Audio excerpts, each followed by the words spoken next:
आप सभी काफ़ी टाइम से डिमांड कर रहे थे कि एक काफ़ी बेहतरीन जीकेम फाइंड करो और लेके आओ हमारे लिए, ताकि हम अपने पोको के F7 के कैमरे को थोड़ा सा एक लेवल और अपग्रेड कर सके, काफ़ी बेहतरीन बना सके। क्योंकि इस फ़ोन का सबसे डाउन पॉइंट अगर देखें तो वो सिर्फ और सिर्फ हमारा जो कैमरा ही है। लेकिन आज की इस वीडियो को वॉच करने के बाद आपका जो डाउन साइड है ना, आपके लिए एक प्लस पॉइंट बनने वाला है। क्योंकि अभी मैं आपके लिए लेके आया हूँ काफ़ी इंटरेस्टिंग सा कैमरा, जिसे मैंने कंप्लीट टेस्टिंग किया है। और सिर्फ और सिर्फ इतना ही नहीं, मैंने इसे बाकी अदर लोगों से भी जो टेस्ट करवाया है, ताकि उनका भी क्या ओपिनियन आता है कैमरे के बारे में वो भी मैं आपके साथ शेयर कर सकूं। क्योंकि कुछ लोग कहते हैं कि भाई आपका ग्लोबल का डिवाइस इसलिए लेंस वगैरह ये वो फलाना दिखाना, जबकि सब कुछ सिमिलर है। बट मैंने ये सारे डाउट्स क्लियर करने के लिए सिंपली है जो मैंने अपना जीकेम जो कि मैं आपके साथ शेयर करने वाला हूँ, बाकी लोगों को देख के चेक करवाया, उनका भी ओपिनियन लिया है, उनके सैंपल भी क्लिक किए हैं जो कि इंडियन डिवाइस के हैं, जो कि इस वीडियो में मैं आपके साथ डिटेल शेयर करूँगा। लेकिन रही बात जीकेम कौन सा है, इसे यूज कैसे करना है, कुछ सेटिंग करनी है या नहीं, इसके आउटपुट कैसे निकल के आते हैं, वो सारी चीज़ें यहाँ पर मैं आपको दिखाने वाला हूँ। तो वीडियो को चलिए शुरू करते हैं। और आपसे एक ही रिक्वेस्ट रहेगा, काफ़ी मेहनत लगी है जीकेम फाइंड करने में, टेस्ट करने में, तो यार प्लीज़ लाइक कर देना, और पसंद आता है जीकेम तो एक शेयर जरूर कर देना। और ऐसे रेगुलर वीडियो चाहिए इस डिवाइस से रिलेटेड तो चैनल को सब्सक्राइब कर लेना। और ये सारे फाइल जो कि मैं यहाँ पे आपको दिखाऊंगा, इनमें से कई सारे फाइल में ओरिजिनल अपने टेलीग्राम पर डाल दूंगा, जाके आप डाउनलोड करके चेक कर पाओ कि एक्चुअली में आउटपुट क्वालिटी कैसी देखने को मिल रही है। और बाकी तो आप अपने फ़ोन में डाल कर यूज कर ही पाओगे।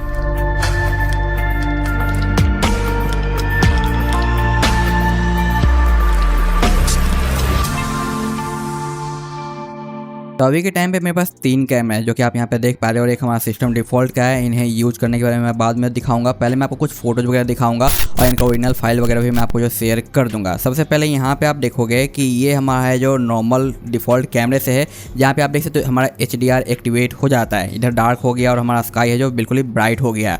बाकी दूसरे जीकेम की बात करते हैं, नॉर्मल पूरे कलर एक जैसे ही रखता है, कोई भी HDR यहाँ पे एक्टिवेट नहीं होता है। बट ये हमेशा कॉन्स्टेंट इमेज क्लिक करके देता है और ये आपको काफ़ी ज़्यादा पसंद आने वाला है। तो ये कैमरा भी मैं आपको दूंगा जो कि काफ़ी एक्यूरेट काम करता है और डिटेल वगैरह भी काफ़ी सही मिलता है। वीडियो को पूरा का जरूर वॉच कर लेना ताकि आपको सारी चीज़ें समझ में आए। अनदर एक और ये कैमरा है जो कि उतना ज़्यादा मुझे खास अच्छा नहीं लगा। इसमें थोड़ा बहुत कलर भी फेड आउट दिखाई दे रहे होंगे, जो कि आप यहाँ पे देख पाओगे। इसके कलर और इसके कलर में आपको डिफरेंस देखने को मिल रहे होंगे, इसलिए मैं इसे निकाल ही दूंगा इस टेस्टिंग से और आपको दूंगा भी नहीं, क्योंकि ये सही नहीं है। उसके बाद एक अनदर यहाँ पे है जहाँ पे देखो इसमें भी HDR एक्टिवेट हो रहा है, सेम जैसे कि हमारे डिफ़ॉल्ट में एक्टिवेट हो रहा था। और ये इतना स्मूथली एक्टिवेट करता है यार, देख के मज़ा सा आ जाता है। थोड़ा सा बस टाइम देना पड़ता है। और जो एक्टिवेशन यहाँ पे है, प्रोसेसिंग है ना, वो काफ़ी ज़्यादा बेटर है। जैसे कि फॉर एग्जांपल अगर मैं इसे ओपन करता हूँ, यहाँ पे आप देखो झट से जैसे लगता है कि लाइट ऑफ है और ऑन हो गया बल्ब, उस तरीके से यहाँ पे HDR एक्टिवेट होता है। जबकि इस इमेज के अंदर देखो, जो कि आप देखो यहाँ पे स्लाइटली धीरे धीरे इंप्रूवमेंट आपको देखने को मिलेगा। और इसका डिटेल आप यहाँ पे देख सकते हो कि ये हमारा है जो AGC कैमरा है, जो कि हमारा यहाँ पे किधर गया 9.2 का कैमरा है। किधर है 9.2 कहीं लिखा हुआ दिख रहा है, तो ये है जो कि मुझे काफ़ी अच्छा लगा है और ये भी मैं आपको दूंगा। तो 2 जीके मैं आपको देने वाला हूँ। अब रही बात बाकी अदर इमेज की, तो ये भी आप देख सकते हो यहाँ पे हमारा डिफ़ॉल्ट कैमरे से क्लिक किया हुआ है, जहाँ पे आप देख सकते हो डिटेलिंग, बैकग्राउंड, बुके वगैरह काफ़ी अच्छा देखने को मिलता है। इसके बाद ये है हमारा जिसमें कलर वगैरह भी ओवरऑल काफ़ी सही है, ज़्यादा बूस्ट नहीं है और सिमिलर रिजल्ट आता है। और एक ये है जहाँ पे आप देखो फिर से हमारा HDR धीरे धीरे धीरे धीरे एक्टिवेट हो रहा है और देखने में काफ़ी सही भी लगता है। बाकी यहाँ पे हम बाकी अदर इमेज की बात करें तो ये है हमारा मेन डिफ़ॉल्ट का सेल्फी कैमरा, जहाँ पे सेल्फी आउटपुट तो काफ़ी अच्छा है। बट डिटेलिंग की बात करें ना, थोड़ा अजीब सा मुझे लगता है, जैसे कि भाई फेस पे मैंने वाइट पाउडर लगा दिया, उसके बाद इमेज क्लिक किया, कुछ उस तरीके से दिखाई देता है। बाकी यहाँ पे अगर मैं इसका पोर्ट्रेट चेक करूँ तो इसमें भी काफ़ी हद तक वैसा ही डिटेल दिखाई देता है, जो कि इमेज तो अच्छा है। बट जीकेम डालने के बाद ये थोड़ा और बेटर रिजल्ट शो करता है, जैसे कि आप यहाँ पे देख सकते हो। ये हमारा कलर स्कीम वगैरह थोड़ा सा और बेटर हुआ है, साथ साथ यहाँ पे जो डिटेलिंग है वो थोड़ा और बेटर हमें देखने को मिल रहा है। आई नो आप कमेंट करने वाले कि भाई मैं इसे जो डिस्प्ले पे ला के दिखाता डिटेल वगैरह तो ज़्यादा बेटर रहता। मैं भाई चोरी कर रहा हूँ, बस मैं इनका ओरिजिनल फाइल दे दूंगा, लेकिन जब आप यूज करोगे तब आपको पता चल जाएगा, ठीक है। और ये इसका पोर्ट्रेट जो कि ये भी काफ़ी अच्छा खासा है, और एज डिटेक्शन वगैरह भी मुझे इसका काफ़ी ज़्यादा सही लगा है, जैसे कि डिफ़ॉल्ट कैमरे का है। और इस जीकेम का जो कलर एक्यूरेसी ना वो काफ़ी ज़्यादा बेहतरीन है। और ये जीकेम कौन सा है हमारा, तो ये वाला जीकेम है जिसका अबाउट मैं आपको यहाँ पे शो कर देता हूँ, जो कि 8.1 का है। इसका लिंक आपको मिल जाएगा जो कि आप यूज कर पाओगे। अनदर यहाँ पे आप देखो, ये मुझे उतना कुछ खास पसंद नहीं आया। इसमें भी सेम डिफ़ॉल्ट कैमरे जैसे ही हल्का हल्का वाइटर साइड देखने को मिल रहा है, तो ये तो मैं आपको देने वाला नहीं हूँ, इसे मैं हटा देता हूँ। हाँ, एक और ये रहा हमारा जो कि HDR इन्हेंस करता है, जैसे कि हमारा मेन डिफ़ॉल्ट कैमरा करता है, और इसमें काफ़ी कमाल के फीचर्स मिलते हैं Gcam के अंदर। तो इसका भी जो डिटेल्स वगैरह है वो काफ़ी ज़्यादा अच्छा है और काफ़ी सही निकल के आता है। और इसका अगर मैं पोर्ट्रेट शो करूँ तो पोर्ट्रेट भी यहाँ पे आपको काफ़ी एक्यूरेट देखने को मिल जाता है। लेकिन ये जो हमारा नॉर्मल कैमरा है ना, ये काफ़ी हद तक है जो कांस्टेंट रहता है और काफ़ी सही दिखाता है, बट इसमें आपको ओवर शार्पनेस देखने को नहीं मिलता, कलर बूस्ट वगैरह देखने को नहीं मिलता है जैसे कि डिफ़ॉल्ट कह देता है। बट इसमें आपको हल्के फुल्के कलर देखने को मिलते हैं, HDR देखने को मिलते हैं। और ये जो 9.2 का कैमरा है, इसमें आपको बहुत सारे फीचर्स भी मिलते हैं जो कि आप अपने फ्री टाइम में खेल के अपना सेटिंग वगैरह अप्लाई कर सकते हो। बट डिफ़ॉल्ट जो सेटिंग बेटर होगा वो मैं आपको दिखा दूंगा।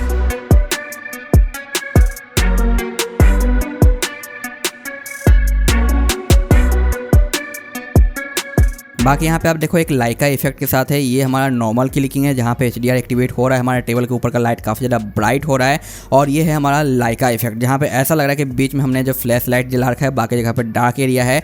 तो हमारा जो 9.2 कैमरा है उसमें आपको लाइका का भी बेनिफिट मिल जाता है, जो कि एक्टिवेट करोगे तो कुछ इस तरीके से आपको इमेज के अंदर चेंजिंग दिखाई देगा, जो कि देखने में काफ़ी ज़्यादा सही लगता है। तो अगर आपको लाइका के इफेक्ट्स पसंद आते हैं तो आप एक्टिवेट कर सकते हो अपने Gcam से, और इस तरीके के फोटोज वगैरह आप निकाल पाओगे। बाकी ये सारे Gcam मैंने भाई दिया था बाकी अदर लोगों को भी टेस्ट करने के लिए, उनके भी रिजल्ट काफ़ी ज़्यादा बेहतरीन आए हैं।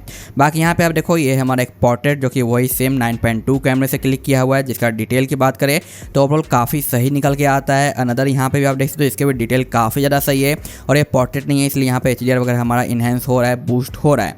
और उसके बाद मैं आपको कुछ और इमेजेस यहाँ पे शो करना चाहूँगा, जो कि डायरेक्ट सनलाइट में मैंने ये चेक किया था कि कहीं यहाँ पे भाई सनलाइट आने के बाद कुछ ज़्यादा ही मतलब कलर को और ब्राइटनेस को मैनेज तो नहीं ना करने में बिगाड़ दे रहा है या नहीं, वो चीज़ें तो इस इमेज में वो आपको दिखाई देती है। जैसे कि ये हमारा डिफ़ॉल्ट कैमरे का, और इसका जो डिटेल आया है ना फेस का, यार बिल्कुल ही अजीब सा, बिल्कुल ही बेकार आया है। हार्श लाइटनिंग पे इसने लाइट को ठीक से ओवरऑल तो मैनेज किया है, बट शर्ट के ऊपर आप देखो काफ़ी ज़्यादा टी-शर्ट के ऊपर है जो वाइट कर दिया है, कलर यहाँ पे एक्यूरेट नहीं है और ना ही फेस की डिटेल देखने को मिली। और ये सेम चीज़ पोर्ट्रेट में भी हुआ है, जो कि आप यहाँ पे देख पाओगे। और ये डिटेक्शन तो इसने भी गड़बड़ करी है, डिफ़ॉल्ट कैमरे का हमारा सेल्फी है। और ये है हमारा, यहाँ पे आप देख सकते हो कि कैमरे में इसका जो कलर है एक्यूरेसी काफ़ी बेहतरीन है, और डायरेक्ट फेस पे सनलाइट आ रहा है। उसके बाद भी इसका जो डिटेल है कलर का, फेस वगैरह का, सब कुछ ओवरऑल काफ़ी अच्छा देखने को मिल जाता है। साथ साथ यहाँ पे देखो, ये है उसका हमारा पोर्ट्रेट, जहाँ पे इसमें भी डिटेलिंग वगैरह, कलर वगैरह काफ़ी ज़्यादा सही है। ऐसे नहीं कि भाई हार्श लाइटनिंग को इसने जो है डिस्ट्रॉय कर दिया, और नहीं, बिल्कुल अच्छे तरीके से इसने मैनेज कर रखा है।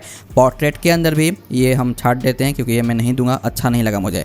और ये देखो एक और है 9.2 का, जहाँ पे HDR हमारा एक्टिवेट हो रहा है, जिसकी वजह से आपको ये पूरा ब्राइट देखने को मिल रहा है, जो कि मुझे पर्सनली भी अपने कैमरे में नज़र आ रहा है। जबकि ये इमेज भाई रियली में काफ़ी अच्छा है, और इसमें भी डिटेलिंग काफ़ी सही निकल के आता है। और ये है उसी का पोर्ट्रेट इमेज, जहाँ पे आप देख सकते हो कलर वगैरह काफ़ी सही है और डिटेल वगैरह भी काफ़ी सही है, और ये डिरेक्शन भी ओवरऑल काफ़ी सही निकल के आता है।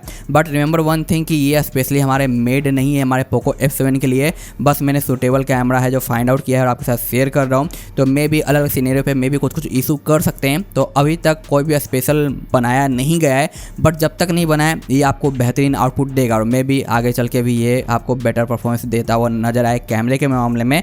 लेकिन जब आगे नया कैमरा स्पेशल आएगा इसके लिए तो मैं फिर से वीडियो लेकर आऊँगा, इसलिए सब्सक्राइब जरूर कर लेना। बट अभी के टाइम पे तो भाई मैजिक करके यही कैमरे आपको दे रहे हैं। और ये हमारा डिफ़ॉल्ट कैमरे से क्लिक किया हुआ, जो कि डायरेक्ट सनलाइट आया है फेस के ऊपर, और ये देखो क्या हालत करके रख दिया है मेरे फेस का, जो कि ऐसा लग रहा है आथू करने का मन कर रहा है मुझे इसके डिफ़ॉल्ट कैमरे सिस्टम के ऊपर, जो कि बिल्कुल ही बेकार सा मैं कहूँगा। कोई डिटेलिंग नहीं है यार, देखने लायक ही इमेज यहाँ पे नहीं लग रहा है मुझे, जो कि इसके सिस्टम डिफ़ॉल्ट कैमरे से क्लिक किया हुआ है। नज़र देखो यहाँ पे ये रहा हमारा इमेज, जिसमें इसने काफ़ी अच्छे तरीके से Gcam का है, डिटेल देखने को मिल जाता है, कलर एक्यूरेसी काफ़ी बेहतरीन है, और शर्ट के ऊपर की जो डिटेलिंग है, जो कलर वगैरह है, वो भी काफ़ी ज़्यादा सही देखने को मिलता है। साथ साथ उसका ये हमारा पोर्ट्रेट इमेज है, इसमें भी भाई एयर डायरेक्शन ओवरऑल काफ़ी अच्छा खासा है, कलर की एक्यूरेसी, डिटेलिंग वगैरह और लाइट को भी इसने अच्छे से मैनेज कर रखा है। अनदर ये तो मैं छाटने वाला हूँ, ठीक है। उसके बाद ये रहा हमारा, जो कि HDR एक्टिवेट करके दे रहा है, आपको ब्राइट अप देखने को मिल रहा होगा, और इसने भी काफ़ी अच्छे तरीके से डिटेल वगैरह है जो हैंडल कर रखा है, जो कि भाई मुझे रियली में काफ़ी ज़्यादा अच्छा लगा है। और ये है उसी का हमारा पोर्ट्रेट, लेकिन इसमें जो भाई इसने जो बुके वगैरह को बेकार कर दिया है, डायरेक्शन तो बिल्कुल ही बेकार कर दिया, जैसा कि मैंने कहा था अभी थोड़ा पहले ही कि ये पर्सनली पोको F7 के लिए बने हुए नहीं है, लेकिन हाँ रियली में काम बहुत ज़्यादा अच्छा करके दे रहे हैं अभी के टाइम पे।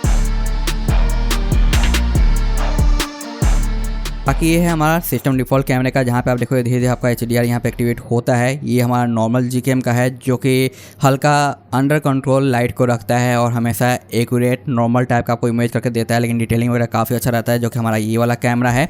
ओके, उसके बाद अगर यहाँ पे दूसरे इमेज इसे हटा देते हैं ये इमेज, तो इसमें भाई वही HDR हमारा धीरे धीरे एक्टिवेट हो रहा है और कलर वगैरह काफ़ी ज़्यादा हमें सही देखने को मिलता है। एक और देखो, ये हमारा मेन कैमरा, जहाँ पे अगर मैं डिटेल दिखाऊँ जूम करके, तो ये हमारा पोस्टर है। आप मुझे बताना है कि आपको यहाँ पे सही दिखाई दे रहा है या फिर नहीं, जो कि यहाँ पे लिखा गया है। और उसके बाद यहाँ पे अगर मैं इसे जूम करूँ, जो कि हमारा GCam का है, तो इसमें ओवरऑल उससे कहीं ना कहीं 0.5 बेटर डिटेल मुझे देखने को मिला है। तो कुछ इमेज जो कि मैं यहाँ पे आपको दिखा रहा हूँ, इनके भाई ओरिजिनल फाइल आपके साथ शेयर कर दूंगा, जो कि आप यहाँ पे चेकआउट कर पाओगे। यही सारे GCam के सैंपल और डिफ़ॉल्ट कैमरे के सैंपल थे जो कि मैंने आपके साथ शेयर किया। अब रही बात इन्हें यूज कैसे करना है, तो ये है हमारा GCam, जो कि 2 GCam मैं आपको देने वाला हूँ, ये और ये वाला। ये मैं आपको नहीं दूंगा क्योंकि ये अच्छा बिहेव नहीं कर रहा। तो 8.1 और 9.2 यूज करना है, जिसका एक का साइज 77 MB का है, दूसरा यहाँ पे आपको 422 MB का देखने को मिलता है। जी हाँ, साइज काफ़ी ज़्यादा बड़ा है, लेकिन इसके फीचर्स भी काफ़ी कमाल के हैं। तो पहले मैं इसे 1 by 1 करके इंस्टॉल कर लेता हूँ। तो यहाँ पे मैंने इंस्टॉल कर लिया है। उसके बाद जैसे आप इसे ओपन करके फर्स्ट टाइम जो परमिशन लेगा वो दे देना है, और कुछ भी यहाँ पे आपको एक्स्ट्रा सेटिंग करने की जरूरत नहीं है। इसके फीचर्स की बात करें तो आपको नाइट साइड देखने को मिल जाता है, पोर्ट्रेट देखने को यहाँ पे मिल जाता है। इसके बाद यहाँ पे आपको कैमरा, वीडियो के अंदर स्लो मो, टाइम लैप्स वगैरह देखने को मिलेगा, और मोर के अंदर पैनोरमा और फोटो शॉप देखने को मिल जाता है। यहाँ से हम करें तो इस तरीके से 4K का 60 fps से अनलॉक करके देता है, जो कि काफ़ी अच्छी बात है। फोटोज के अंदर हम इन करते हैं तो यहाँ पे ज़्यादा ऑप्शन आपको देखने को नहीं मिलते, जो कि ये रहे। लेकिन वहीं पे दूसरे की बात करें जो कि ये रहा, तो इसे आप जैसे ओपन करोगे ये भी परमिशन लेगा और स्टोरेज परमिशन भी एक्सेस करवाता है, क्योंकि यहाँ पे काफ़ी कुछ चीज़ आपको देखने को मिल जाती है। बाकी यहाँ पे गॉट इट पे क्लिक कर देना, यहाँ पे 1x 2x आपको देखने को मिलेगा, नीचे की ओर सेटिंग देखने को मिलता है। और ये सारे सेटिंग है जहाँ पे HDR वगैरह को आप अपने हिसाब से मैनेज कर सकते हो या फिर ऑफ कर सकते हो, जो कि पहले वाले GCam में आपको नहीं मिलता। अनदर यहाँ पे पोर्ट्रेट पे आने के बाद भी आपको यहाँ पे कई सारे ऑप्शन देखने को मिल जाते हैं। अगर हम आते हैं नाइट साइड के ऊपर, तो यहाँ पे आपको ऑप्शन मिलता है, ये हमारा पैनोरमा है और ये हमारा दूसरा ऑप्शन है। वीडियो के ऑप्शन पे जाते हैं तो यहाँ पे आपको देखने को मिल जाता है एक्सपोजर कंट्रोल करने का, वाइट बैलेंस का, रीसेट करने का ऑप्शन। साथ साथ यहाँ पे आप 8K तक स्विच कर सकते हो, बट 8K पे ये फ्रीज हो जाता है, काम नहीं करता। लेकिन 4K का 60 fps आपका इनेबल करके देता है। फ्लैश लाइट वगैरह और बाकी अदर ऑप्शन भी आपको यहाँ पे मिल जाते हैं, जो कि काफ़ी सही है।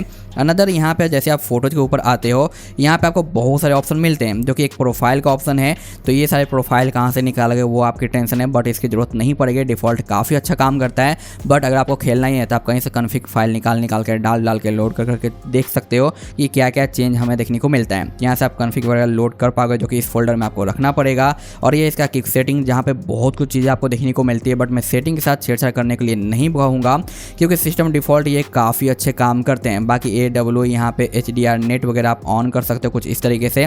और ये हमारा लाइका इफेक्ट है, जो कि आप देखोगे कि इसे ऑन करने के बाद आपको हल्का सा डिफरेंट सा है जो लुक देखने को मिलेगा जब भी आप फोटोज वगैरह क्लिक करोगे। तो ये सारे ऑप्शन आपको यहाँ पे कैमरे के अंदर यहाँ पे देखने को मिल जाते हैं। आई होप कि आपको ये GCam काफ़ी ज़्यादा पसंद आने वाले हैं, और आप टेस्ट करके मुझे बताना कि आपको इन दोनों GCam में से सबसे बेटर GCam कौन सा लगा, क्योंकि मुझे तो पर्सनली यार दोनों काफ़ी ज़्यादा पसंद आ रहे हैं। लेकिन आपका क्या है ओपिनियन, आप मुझे ज़रूर बताना। और पर्सनली ये कैमरे के बाद मैं इसे तो पूछने वाला नहीं हूँ, क्योंकि जो रिजल्ट ये निकाल के दे रहे ना, ये मुझे नहीं लगता कि आने वाले टाइम में भी निकाल के देगा। बट देखते हैं आगे अपडेट के बाद क्या इंप्रूवमेंट आता है, और कोई और बेहतरीन कैमरा निकल के आता है नेक्स्ट लेवल का, तो वीडियो में आपको दूंगा। बस उसके लिए आपको वेट करना पड़ेगा। मैं मिलता हूँ नेक्स्ट वीडियो में। Thanks for watching, bye bye.